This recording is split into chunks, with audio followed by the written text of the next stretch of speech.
सबसे पहले हम सभी रक्त के बारे में आज पढ़ेंगे कि रक्त क्या होता है, कैसा होता है, किस तरह का होता है। तो बच्चों, रक्त की अगर हम यहाँ पर बात करते हैं तो सबसे पहले बात आती है कि जो भी हमारा रक्त है वो कैसा है, लाल रंग का है। और उसका कार्य यहाँ पर क्या होता है, क्या है रक्त। तो चलिए इसे हम सभी यहाँ पर समझते हैं। रक्त की अगर हम बात करते हैं, ब्लड की अगर हम यहाँ पर बात करते हैं, तो सबसे पहले बात आती है कि इसे हम सभी रुधिर कह सकते हैं, इसे हम सभी खून कह सकते हैं। और यह एक तरल संयोजी ऊतक होता है। क्या होता है, यह एक तरल संयोजी ऊतक होता है। तो इसका मतलब ये कैसा है, तरल है। कैसा है ये, मतलब यहाँ पर तरल है। ठीक है। दूसरे नंबर पर संयोजी ऊतक है। और ऊतक का क्या मतलब होता है, तो देखो, एक होता है सेल यानी कि कोशिका, और जो दूसरा होता है वो है टिश्यू यानी कि ऊतक। यानी कि ऊतक। आप सभी को मैंने पहले भी यहाँ पर बताया हुआ है कि जब हम कभी भी बात करते हैं कोशिका के बारे में, तो जो भी कोशिका होती है वो हमारे शरीर की सबसे छोटी इकाई होती है। लेकिन अगर हम बात करते हैं टिश्यू के बारे में, तो टिश्यू का क्या मतलब है यहाँ पर, तो आंसर करना कि टिश्यू का मतलब होता है कि बहुत सारे कोशिका से मिलकर के किसका निर्माण होता है, ऊतक का निर्माण होता है। तो इसी तरीके से अगर हम अपने रक्त के बारे में बात करते हैं तो रक्त क्या होगा, तो आंसर करना कि यह तरल संयोजी ऊतक होता है, क्योंकि ये बहुत सारी कोशिकाओं से मिलकर के बनता है। ठीक है। आगे नेक्स्ट पॉइंट की ओर बढ़ते हैं, आगे यहाँ पर चलते हैं। आगे बात होती है कि जो भी हमारा रक्त होता है उसकी उत्पत्ति कहां से होती है। तो सीधे सीधे आपको आंसर करना है कि जो भी हमारा रक्त होता है उसकी उत्पत्ति मेसोडर्म से होती है। तो याद कीजिए कि जब हमने इससे पहले वाला चैप्टर पढ़ा था जिसका नाम था स्केलेटल सिस्टम, कंकाल तंत्र, तो कंकाल तंत्र में हम सभी देख रहे थे कि जो अस्थि था और उपास्थि था, यानी जो यहाँ पर हमारी हड्डियां थी, बोन्स थी, और जो हमारा कार्टिलेज था, ये दोनों ही मेसोडर्म से बना था। और बिल्कुल इसी तरीके से जब हम अपने रक्त के बारे में बात करते हैं तो हमारा जो रक्त होता है वह भी किससे बनता है, मेसोडर्म से ही बनता है। तो चलो इसको थोड़ा सा और डिटेल में समझते हैं। जैसा कि मैंने आपको कहा था कि जब हम ये वाला चैप्टर पढ़ेंगे तो पूरा अच्छे से डिटेल में आपको पढ़ाऊंगी। अब जैसे कि मान लो ये माता का गर्भ है, मान लीजिए कि ये माता का गर्भ है। ठीक है। और यहाँ पर अभी भ्रूण का निर्माण नहीं हुआ है। यहाँ पर अगर आप देखें तो इनके अंदर अभी कोई भी किसी भी तरीके का कोई भी अंग बनना यहाँ पर शुरू नहीं हुआ है। ठीक है। और अभी भ्रूण का निर्माण यहाँ पर नहीं हुआ है। बच्चों पढ़ाई पे ध्यान दे दो। ठीक है, पढ़ाई पे ध्यान दीजिए, इधर उधर की बातों पे ध्यान मत दीजिए, नहीं तो कमेंट ऑफ करवा दिया जाएगा फिर से। ठीक है। तो इसीलिए सभी बच्चों से मैं यहाँ पे एक ही बात कहूंगी कि पढ़ाई पे फोकस करो, इधर उधर की बातों पे ध्यान मत दो। ठीक है। तो जब हम अपनी माता के गर्भ में होते हैं और अभी अंग बनना शुरू नहीं हुआ, तो सबसे पहले यहाँ पर 3 तरह की लेयर बनती है। क्या बनती है यहाँ पर, सबसे पहले 3 तरह की लेयर बनती है। इस तरह से 3 तरह की लेयर यहाँ पर बनती है। ठीक है। पहली जो लेयर होती है उसे हम सभी कहते हैं एंडोडर्म। दूसरी जो लेयर होती है उसे हम सभी कहते हैं मेसोडर्म। और जो सबसे लास्ट की लेयर होती है उसे हम सभी कहते हैं एक्टोडर्म। और इस तरह से 3 लेयर का निर्माण होता है। हिंदी में भी लिख देते हैं इसको यहाँ पर, एंडोडर्म, दूसरी लेयर होती है मेसोडर्म, फिर आता है यहाँ पर एक्टोडर्म। और इस तरह से 3 लेयर यहाँ पर बनके तैयार हो जाती है। ठीक है। अब हम यहाँ पर नेक्स्ट पॉइंट की ओर बढ़ते हैं। जब इन 3 लेयर के बारे में हम बात करते हैं तो ये जो 3, ये सोनू कुमार को ब्लॉक कर दो उठा के, सोनू कुमार नाम का जो लड़का है। अब इसे हम सभी कहते हैं ट्रिप्लोब्लास्टिक, और हिंदी में इसे कहा जाता है त्रिपर्तीय। अब का क्या मतलब हो गया कि ऐसे जीवधारी जो होते हैं, ऐसे जीवधारी जो 3 तरह की लेयर से यहाँ पर बने हुए होते हैं, क्या 3 तरह की लेयर से यहाँ पर बने हुए होते हैं, उनको हम सभी ट्रिप्लोब्लास्टिक के नाम से यहाँ पर जानते हैं। किस नाम से, ट्रिप्लोब्लास्टिक के नाम से यहाँ पे जानते हैं। और ये जो तीनों लेयर होती है इसको हम जर्म लेयर के नाम से जानते हैं। और इसी के माध्यम से ही हमारे पूरे शरीर के अलग अलग अंगों का निर्माण होता है। ठीक है। अब चलो आगे बढ़ते हैं, नेक्स्ट पॉइंट। अब हम बात करेंगे यहाँ पर कि जो हमारा एंडोडर्म होता है इससे क्या बनता है, फिर बात करेंगे मेसोडर्म से क्या बनता है, और फिर हम बात करेंगे कि जो हमारा एक्टोडर्म होता है उससे क्या बनता है। ठीक है। एक एक करके हम यहाँ पर पढ़ना शुरू करते हैं। तो सबसे पहले शुरू करते हैं एंडोडर्म। एंडोडर्म से हमारा इंटरनल ऑर्गन्स बनते हैं। क्या बनते हैं, इससे हमारे इंटरनल ऑर्गन्स बनते हैं, यानी आंतरिक अंग बनते हैं। आंतरिक अंगों का निर्माण होता है। तो जैसे आपके शरीर के अंदर जो भी अंग यहाँ पर आपको देखने के लिए मिलते हैं, उन सभी की अगर हम बात करें तो वो सभी के सभी आंतरिक अंग किससे बनेंगे, एंडोडर्म से यहाँ पर बनते हैं। रवि कुमार जो दिख रहे हैं आपको, इनका स्क्रीनशॉट लीजिएगा, थोड़ा नीचे करो, थोड़ा और, हाँ, इनको पहले इनका स्क्रीनशॉट लो, इनको ब्लॉक करो, और जो टीम बैठती है ना हमारी, उनसे पूछा ना सर से, वहां पे इनको भेजो, इनका सस्पेंड करवाओ। बेटा आवाज यहाँ से बिल्कुल ठीक है, ठीक है, और कमेंट ऑफ कर दो आप। ठीक है, अब यहाँ पे बात करेंगे नेक्स्ट पॉइंट, फिर से समझाती हूँ। ठीक है, मुझे ऐसा लगता है कि कोई ना कोई रोज सस्पेंड होगा आपसे, क्योंकि अभी तक मैंने सोचा कि चलो प्यार मोहब्बत से कुछ लोग सुधर जाएंगे, पर नहीं सुधरेंगे ऐसा मुझे लग रहा है। और उनके चक्कर में जो अच्छे बच्चे हैं, पढ़ने वाले बच्चे हैं, उनका लॉस होता है, जो मैं नहीं चाहती। तो हमारे 10 मिनट इन बच्चों ने, फालतू के घटिया बच्चों ने अपनी घटिया आदतों के कारण क्लास को खराब कर दिया, और अब कोई भी क्लास खराब नहीं होगी। तो अब सभी बच्चे यहाँ पर पढ़ाई पे फोकस करेंगे। ठीक है, तो चलो बेटा फिर से स्टार्ट करती हूँ। आज हम सभी पढ़ रहे हैं रक्त के बारे में, और जो रक्त होता है यह एक तरल संयोजी ऊतक होता है, क्योंकि अगर आप अपने रक्त को देखते हो तो ये लिक्विड होता है और बहुत सारी कोशिकाओं से मिलकर बना है, बहुत सारी सेल्स से मिलकर बना है, जैसे कि आरबीसी, डब्ल्यूबीसी, प्लेटलेट्स, ऐसी बहुत सारी कोशिकाओं से मिलकर बना है। इसी वजह से हम अपने रक्त को क्या कहते हैं, ऊतक यहाँ पर कहते हैं। दूसरे नंबर पर मैंने आपको बताया कि अगर हम अपने रक्त को देखते हैं तो जो हमारा रक्त होता है उसकी उत्पत्ति किससे होती है, मेसोडर्म से होती है। किससे होती है बेटा, मेसोडर्म से होती है। ठीक है, अब यहाँ पर हम समझेंगे कि मेसोडर्म क्या होता है, क्योंकि इससे पहले जब हमने अपनी हड्डियों के बारे में पढ़ा, हमने अपनी उपास्थि यानी कार्टिलेज के बारे में पढ़ा, तो हमें यहाँ पर बार बार एक ही शब्द सुनाई दे रहा था, मेसोडर्म। मेसोडर्म से उत्पत्ति होती है। तो चलो आज हम मेसोडर्म को समझेंगे। ठीक है, तो देखो क्या है कि जब हम अपनी माता के गर्भ में होते हैं और भ्रूणीय अवस्था में होते हैं, भ्रूण होते हैं, पर उससे पहले, उससे थोड़ा सा पहले हम देखेंगे कि हमारे शरीर में अलग अलग अंग बनने शुरू हो रहे हैं।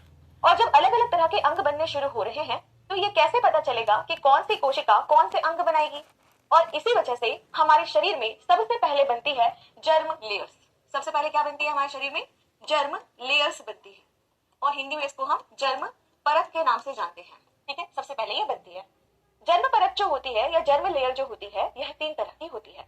पहले नंबर पर होता है एंडोडर्म, दूसरे नंबर पर होता है मेसोडर्म, और तीसरे नंबर पर होता है एक्टोडर्म। ठीक है, और इन तीनों की अगर हम बात करें तो ये संख्या में कितनी है, 3।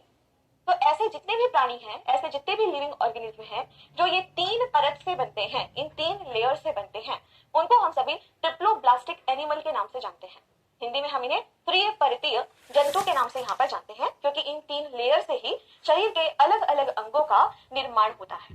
ठीक है, अब आगे बढ़ते हैं नेक्स्ट पॉइंट। अब हम स्टार्ट करते हैं कि अगर हम एंडोडर्म के बारे में बात कर रहे हैं तो एंडोडर्म से कौन कौन से अंग बनते हैं। तो ध्यान देना, एंडोडर्म से हमेशा जो हमारे इंटरनल ऑर्गन होते हैं, जो आंतरिक अंग होते हैं, जो हमारे शरीर के अंदर पाए जाते हैं, वह किससे बन रहे हैं, एंडोडर्म से बन रहे हैं। लेकिन यहाँ पे याद रखने वाली बात है कि अगर हम अपने हृदय यानी हार्ट के बारे में बात कर रहे हैं, अपनी किडनी के बारे में बात कर रहे हैं, और अपने ब्रेन के बारे में बात कर रहे हैं, तो इन 3 अंगों को छोड़ करके जितने भी अंग होंगे हमारे आंतरिक अंग, वो सभी के सभी एंडोडर्म से यहाँ पर बनेंगे। जैसे अगर आप अपने स्टमक यानी आमाशय के बारे में बात करते हो, अपनी इंटेस्टाइन के बारे में बात करते हो, ठीक है, या फिर आप सभी यहाँ पर बात करते हैं अपने लीवर के बारे में बात करते हो, तो ये फेफड़ों के बारे में बात करते हो, तो ये सभी के सभी किससे बनेंगे, एंडोडर्म से यहाँ पर बनते हैं। ठीक है, अब हम बात करते हैं मेसोडर्म के बारे में। मेसोडर्म से यहाँ पर क्या क्या बनता है, तो चलो शुरू करते हैं। मेसोडर्म से सबसे पहले बनता है यहाँ पर हार्ट यानी कि हृदय। ठीक है, दूसरे नंबर पर बनता है हमारा ब्लड यानी कि रक्त, और क्या बनेगा, तो आंसर करना ब्लड वेसल्स, ब्लड वेसल्स। ठीक है, और इसे हम सभी कहते हैं रक्त नलिकाएं। ओके बच्चों, नेक्स्ट हमारा यहाँ पर बनेगा हार्ट, ब्लड, ब्लड वेसल, और बनेगा यहाँ पर बोन मैरो यानी लाल अस्थि मज्जा, लाल अस्थि मज्जा। ठीक है, और क्या बनेगा हमारा बोन यानी हमारी हड्डी, हमारी अस्थियां, और क्या बनेगा कार्टिलेज यानी हमारी उपास्थि। ठीक है, तो इन सभी की अगर हम बात करें तो ये सभी की सभी किससे यहाँ पर बनती हैं, मेसोडर्म से बनती हैं। ठीक है, तो हमारा हृदय हो गया, रक्त हो गया, रक्त नलिकाएं हो गया, बोन मैरो मतलब लाल अस्थि मज्जा हो गया, अस्थि हो गया, उपास्थि हो गया, ये सभी के सभी किससे बनेंगी, मेसोडर्म से यहाँ पर बनती है। अब जो सबसे लास्ट यहाँ पर आता है वो है एक्टोडर्म। एक्टोडर्म से क्या क्या बनेगा, तो देखो यहाँ पे 3 चीजें आएंगी। पहले नंबर पर आएगी स्किन यानी कि हमारी त्वचा, दूसरे नंबर पर आएगी हमारी किडनी जिसको हम सभी वृक्क के नाम से जानते हैं, किडनी के नाम से। ठीक है, और जो सबसे लास्ट में आएगा वो है ब्रेन यानी हमारा मस्तिष्क, हमारा मस्तिष्क। ठीक है, हमारा मस्तिष्क। चलिए, हो गया डन यहाँ तक। तो सबसे पहले आपने क्या देखा कि जब हम बात करते हैं हमारे रक्त के बारे में तो हमारे रक्त की उत्पत्ति कहां से हो रही है, देखो रक्त की उत्पत्ति कहां से हो रही है, तो आंसर करना है मेसोडर्म से होती है। और बस यही चीज मैंने यहाँ पर लिखी है, बस मैंने यही चीज यहाँ पर लिखी है, ठीक है। तो सबसे पहले हमारा जो रक्त होता है वह एक तरल संयोजी ऊतक होता है। रक्त की उत्पत्ति की अगर हम बात करते हैं तो इसकी उत्पत्ति कहां से हो रही है, मेसोडर्म से हो रही है, ठीक है। इसी तरह से और क्वेश्चन आपसे पूछ सकता है कि यह बताइए हमारे हड्डियों की उत्पत्ति कहां से हो रही है, या हमारी उपास्थि की कहां से हो रही है, हमारी हृदय की कहां से हो रही है, तो आंसर करना है मेसोडर्म से हो रही है। हमारी त्वचा, किडनी और ब्रेन की कहां से हो रही है, तो एक्टोडर्म से हो रही है। तो इस तरीके से आपको याद यहाँ पर रखना पड़ेगा। चलो अब नेक्स्ट पॉइंट की ओर बढ़ते हैं, आगे चलते हैं। अब हम बात करते हैं कि जो भी हमारा ब्लड होता है उसकी मात्रा शरीर में कितनी होनी चाहिए। अगर आप किसी भी वयस्क इंसान को देख रहे हैं, किसी भी इंसान को अगर आप देख रहे हैं, किसी भी मानव को देख रहे हैं, तो उसके अंदर रक्त की कितनी मात्रा होनी चाहिए, तो आंसर सीधे सीधे है 5 से 5.5 या कई बार 6 लीटर तक होनी चाहिए, ठीक है। 6 लीटर से ज्यादा नहीं, बस आपको इतना ध्यान रखना है 5.5-6 लीटर के बीच में आपका रक्त यहाँ पर होना चाहिए। लेकिन अगर वो स्पेशली आपसे प्रश्न पूछता है कि यह बताइए फीमेल बॉडी में, स्त्रियों के शरीर में, स्त्रियों के शरीर में कितना रक्त होना चाहिए, तो तब आपको आंसर करना है 4 से 4.5 लीटर, ठीक है। नहीं तो अगर नॉर्मली पूछा है, स्त्री पुरुष कुछ नहीं लिखा, बस इतना लिखा है कि किसी व्यस्त इंसान के अंदर कितना रक्त होना चाहिए, तो आंसर करेंगे 5 से 5.5, या फिर ऑप्शन में अगर 6 दिया है तो 6 लिखना, लेकिन 5.5 तक सही रहेगा, ठीक है, और 6 से ज्यादा नहीं, ठीक है। दूसरे नंबर पर आपको यह ध्यान में रखना है कि स्पेशली अगर वहां पे मेंशन किया गया है, स्पेशली अगर वहां पे लिखा गया है कि यह बताइए स्त्रियों में कितना रक्त है, तभी आपको अपना ज्ञान प्रदर्शित करना है, क्या 4 से 4.5, ठीक है। जबरदस्ती का ज्ञान वहां पर नहीं दिखाना है, ठीक है बच्चों। अब आगे बढ़ते हैं नेक्स्ट पॉइंट कि शरीर में रक्त का औसत प्रतिशत कितना होता है। अब मान लो कि अगर आपसे कह दे कि आपके शरीर का कुल भार जितना है उसमें से कितना प्रतिशत भाग रक्त का होता है, तो आंसर करना है 7 से 8%। अब जैसे कोई भी यहाँ पर मनुष्य है, मान लीजिए कि वह 100 किलो का है, तो यहाँ पर बात आती है कि जो रक्त का भार होगा वह कितना होगा, तो लगभग 7 किलो के आसपास, ठीक है। तो इसका यह मतलब है कि जो जितने भी किलो के आप हो, 40 किलो के हो, 60 किलो के हो, 70 किलो के हो, 110 किलो के हो, 100 किलो के हो, जितने भी किलो के आप हो, उसमें आप प्रतिशत निकाल लीजिए, उसमें से 7% जो भार है वह किसका होता है, रक्त का होता है। तो यहाँ से सीधे सीधे प्रश्न पूछता है कि शरीर में रक्त का औसत प्रतिशत कितना होगा, 7 to 8%। कितना होगा, 7 to 8%, ठीक है। चलो अब इसके आगे हम लोग नेक्स्ट पॉइंट की ओर यहाँ पर बढ़ते हैं, आगे चलते हैं। जब हम यहाँ पर आगे चलते हैं तो कई बार एग्जाम में ये भी पूछता है कि जो भी हमारा रक्त है उसका पीएच कितना होना चाहिए, जो भी हमारा रक्त होगा उसका पीएच कितना होना चाहिए। तो कई बार ना पीएच के ऊपर भी अलग से प्रश्न पूछता है कि पीएच की फुल फॉर्म बताइए, पीएच की फुल फॉर्म बताइए। कई बार मैं बच्चों से पूछती हूँ कि पीएच की फुल फॉर्म बताइए, और मोस्टली जो बच्चे हैं वो गलत आंसर करते हैं, वो आंसर करते हैं पावर ऑफ हाइड्रोजन आयन, जो कि गलत है। आपका जो आंसर बनेगा वह क्या है, पोटेंशियल ऑफ हाइड्रोजन आयन। क्या हो जाएगा, पोटेंशियल ऑफ हाइड्रोजन आयन, ठीक है। तो यहाँ पे अगर आप देखें तो अगर आपसे कभी पूछे कि पीएच की फुल फॉर्म क्या होती है, तो आंसर करना है पोटेंशियल ऑफ हाइड्रोजन आयन, ठीक है। और रक्त की अगर आप यहाँ पर बात करते हो तो जो भी हमारा रक्त होता है उसका पीएच कितना होता है, तो आंसर करना है 7.2 से लेकर के 7.4 तक होता है। 7.2 से लेकर के 7.4 तक आप देखेंगे इसका पीएच होता है। लेकिन अगर किसी एक को चुनना पड़े, अगर मान लो ऑप्शन में दिया है 7.2, बी ऑप्शन में दिया है 7.4, तब आप किसका चुनाव यहाँ पर करेंगे, तो उस टाइम पे आंसर करना 7.4 का हम सभी चुनाव करेंगे। किसका, 7.4 यहाँ पर हमारा सही आंसर हो जाएगा, ठीक है।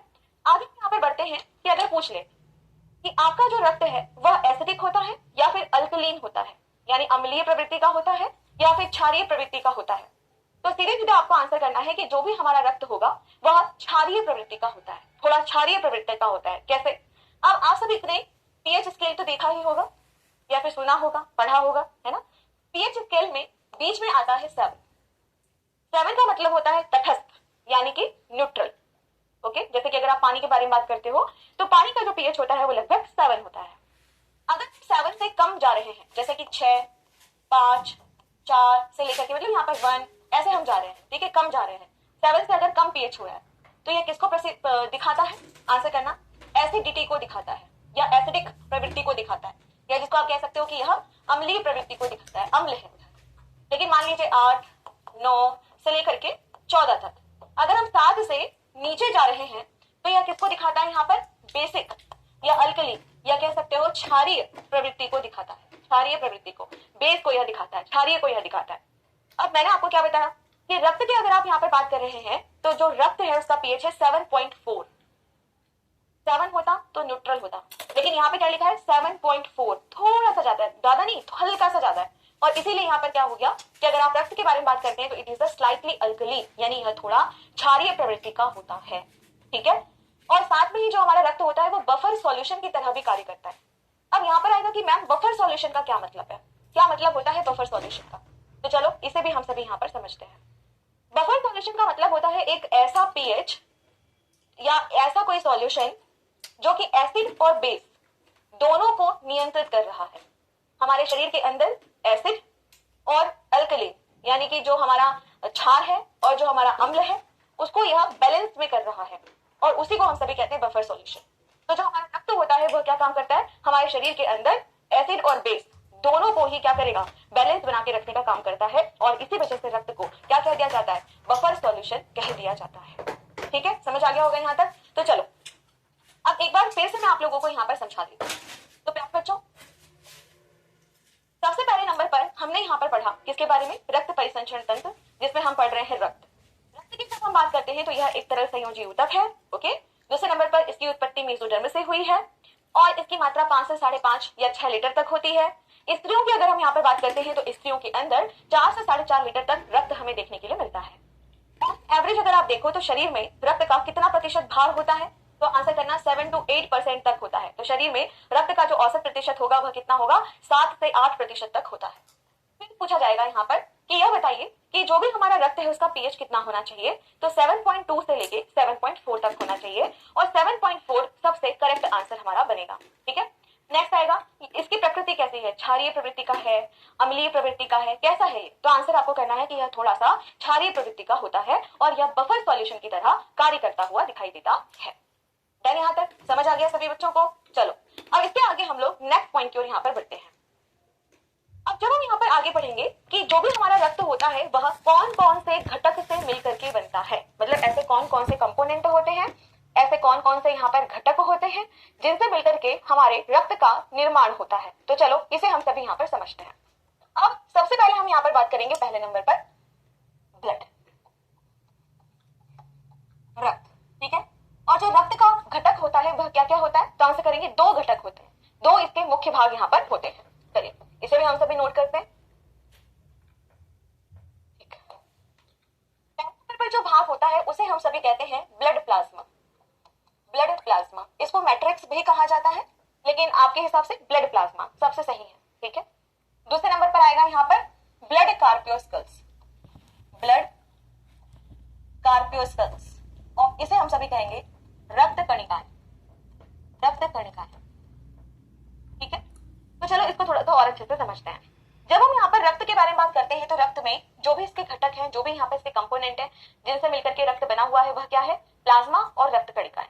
प्लाज्मा की अगर आप बात करो तो साफ ये समझ लो कि जो भी हमारा रक्त होता है ना, तो रक्त में जो लिक्विड वाला भाग होता है या कह सकते हैं जो तरल वाला भाग होता है वह क्या है, हमारा प्लाज्मा, और हमारे ब्लड में जो ठोस वाला भाग होता है, सॉलिड वाला जो भाग होता है, ठोस वाला भाग होता है जो कोशिकाओं से बना हुआ होता है, उसको हम सभी कहते हैं रक्त कणिकाएं, यानी कि ब्लड कार्पियोस्कल्स।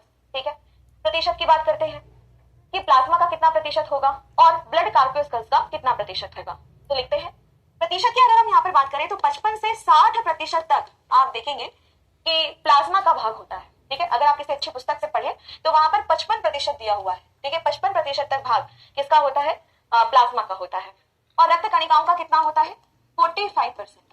कितना होता है यहाँ पर, 45%। मैं यहाँ पे जो पहले प्राथमिकता दूंगी अपने अनुभव के हिसाब से वो 55 को दूंगी। अगर 55 नहीं दिया है तो ही आप 60 पे जाना, नहीं तो हमेशा 55 ही यहाँ पर सही आंसर बनेगा। ठीक है, तो रक्त की अगर हम बात करते हैं तो रक्त को में आप देखोगे कि 2 तरह के घटक से मिलकर यह बना है, पहला है प्लाज्मा और दूसरा है यहाँ पे रक्त कणिकाएं। और जो प्लाज्मा हमारा होगा वह तरल भाग बनाएगा और पूरे रक्त का लगभग 55% भाग प्लाज्मा का बना हुआ होता है। इसी तरह से अगर आप रक्त के बारे में बात कर रहे हैं तो रक्त में जो ठोस वाला भाग होता है उसको हम सभी ब्लड कार्पियोस्कल्स यानी रक्त कणिकाएं कहते हैं, और ये पूरे रक्त का लगभग 45% यहाँ पर होता है। ठीक है, अब चलो आगे बढ़ते हैं नेक्स्ट, कि भाई हमें ये तो समझ आ गया कि भाई तरल भाग जो है वो है प्लाज्मा। अब नेक्स्ट पॉइंट पर बढ़ते हैं। जब हम ब्लड कार्पियोस्कल्स के बारे में बात करते हैं तो यह भी अलग अलग भागों में बटा हुआ होता है। रक्त जो कणिकाएं होती हैं ये भी अलग अलग भागों में यहाँ पर बटी हुई होती है, और आप कह सकते हो कि यह 3 भागों में बटी हुई होती है। ठीक है, पहले नंबर पर आता है जिसे हम सभी आरबीसी के नाम से जानते हैं, यानी रेड ब्लड कार्पियोस्कल्स। लाल रक्त कणिकाएं। ठीक है, दूसरे नंबर पर जो आता है उसे हम सभी कहते हैं WBC यानी व्हाइट ब्लड सेल्स, और हिंदी में श्वेत रक्त कणिकाएं। और जो सबसे लास्ट में यहां पर आएगा वो है प्लेटलेट। प्लेटलेट इसी को हिंदी में कई बार पट्टिकाणु या बिंबाणु ऐसे अलग अलग नामों से जानते हैं, पर आप इसको प्लेटलेट्स के नाम से ही याद रखो, वही यहाँ पर फेमस है। ठीक है, तो जब हम यहाँ पर रक्त कणिकाओं के बारे में बात करते हैं तो यह 3 तरह की होती है, आरबीसी, डब्ल्यूबीसी और प्लेटलेट्स।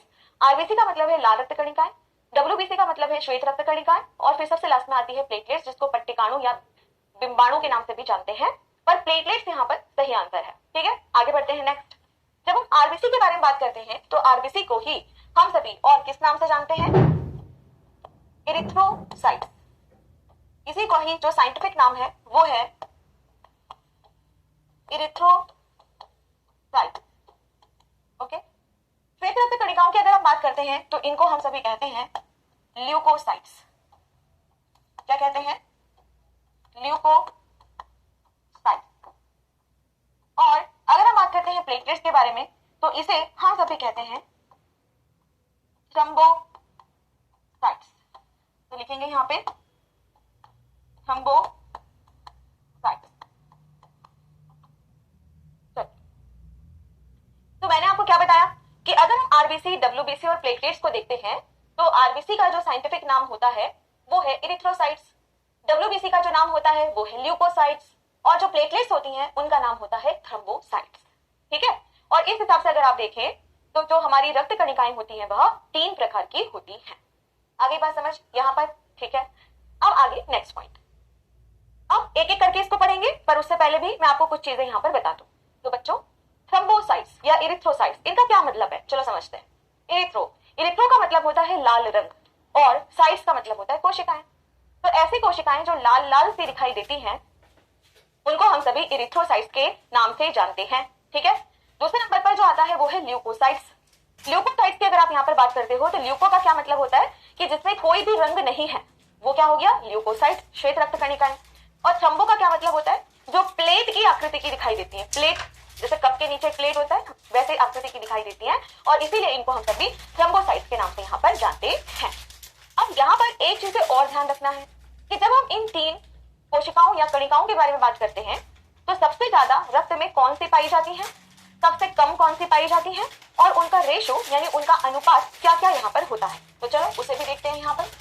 तो सब ध्यान दीजिएगा कि आरबीसी की अगर हम बात करें तो आरबीसी सबसे ज्यादा होंगे, फिर होंगी प्लेटलेट्स, और सबसे कम संख्या में हमारे शरीर में पाई जाती है डब्ल्यूबीसी। ठीक है, तो क्या ध्यान रखना है कि जो आरबीसी होती है वो सबसे ज्यादा हमारे शरीर में पाई जाती है। रक्त की अगर हम बात कर रहे हैं तो रक्त में सबसे ज्यादा क्या पाई जाएंगी? आरबीसी, दूसरे नंबर पर प्लेटलेट्स, और तीसरे नंबर पर क्या पाई जाएंगी? डब्ल्यूबीसी पाई जाती है। तो ये बढ़ते हुए क्रम में या घटते हुए क्रम में लगाने के लिए आपका आ सकता है। अनुपात की अगर हम बात करें तो चलो देखते हैं इनका अनुपात कैसा होगा, इनका रेशो कितना होगा। तो ये हो गया आरबीसी, डब्ल्यूबीसी और प्लेटलेट्स। अब इनका अनुपात हम देखते हैं। मान लीजिए हम रक्त को ले लें, ठीक है, और रक्त को हम लोग यहाँ पर बहुत अच्छे से अभी पढ़ रहे हैं, उनकी संख्या को गिन रहे हैं, और मान लो हमें वहां पर 1 डब्ल्यूबीसी दिखाई दिया। अगर जहां पर 1 डब्ल्यूबीसी दिखाई देगा हमें वहां पर लगभग 600 आरबीसी दिखाई देंगी और लगभग 40 प्लेटलेट्स दिखाई देंगी, और यही अनुपात आप लोगों को याद करना होगा। तो कई बार आपके एग्जाम में यह पूछा जाता है कि चलो यह बताओ कि आरबीसी, डब्ल्यूबीसी और प्लेटलेट्स जो है इनका अनुपात बताइए। तो आप बताएंगे 600:1:40। ठीक है, और यहाँ पर आप सभी क्या देख पा रहे हैं कि जो आरबीसी है वो सबसे ज्यादा है, डब्ल्यूबीसी सबसे कम है, और प्लेटलेट्स जो है वो आपको 40 यहाँ पर दिखाई दे रही है। कमेंट डाउन कर देना। ठीक है बच्चों, यहाँ तक उम्मीद करती हूँ सबको समझ आया होगा। यहाँ तक कोई डाउट है तो जल्दी से पूछो।